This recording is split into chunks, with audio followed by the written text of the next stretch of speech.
want to discuss what's going on with a key member of the House Oversight Committee that questioned Cheatle only yesterday. Congressman Khanna of California is joining us right now. Congressman, thanks so much for joining us. So what's your reaction? I know you actually called for her to step down in a public statement yesterday.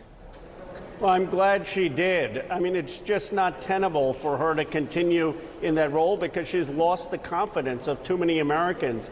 And I hope that President Biden will appoint someone with an impeccable background, who's not political, who can restore confidence in that agency.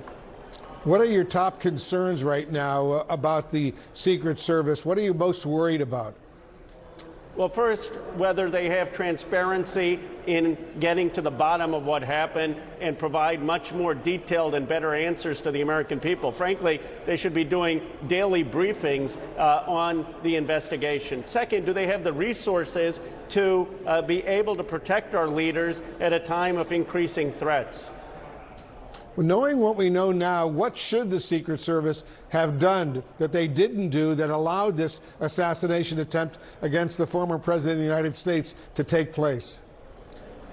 Well, we need to see the results of the investigation, but it seems that they should not have been denying the request for additional manpower in terms of protecting the former president. And if it really was a resource issue, they should have come to Speaker Johnson, Leader Jeffries, Senator Schumer, and said, we need more appropriation, emergency appropriation, to be able to hire more people. They never did that. Now we need to make sure going forward that everyone has the adequate protection.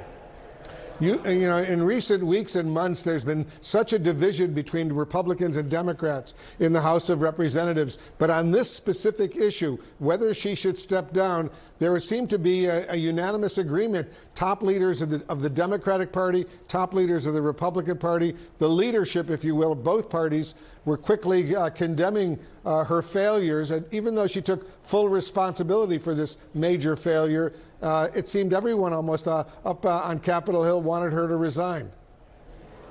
There was a recognition she just couldn't continue. I mean, we have so much misinformation on social media, conspiracy theories. You can't have a good chunk of the country not trusting the leadership of the Secret Service and continue. It's not about personal blame. There'll be plenty of time to see who was responsible. It's about having a leader who has the trust of the American people. And it's going to be very important for the president to pick someone who will have trust from conservative, liberals, and all across the political spectrum. We'll see who that new director is going to be. Congressman Khanna, thanks so much for joining us. Thank you, Wolf.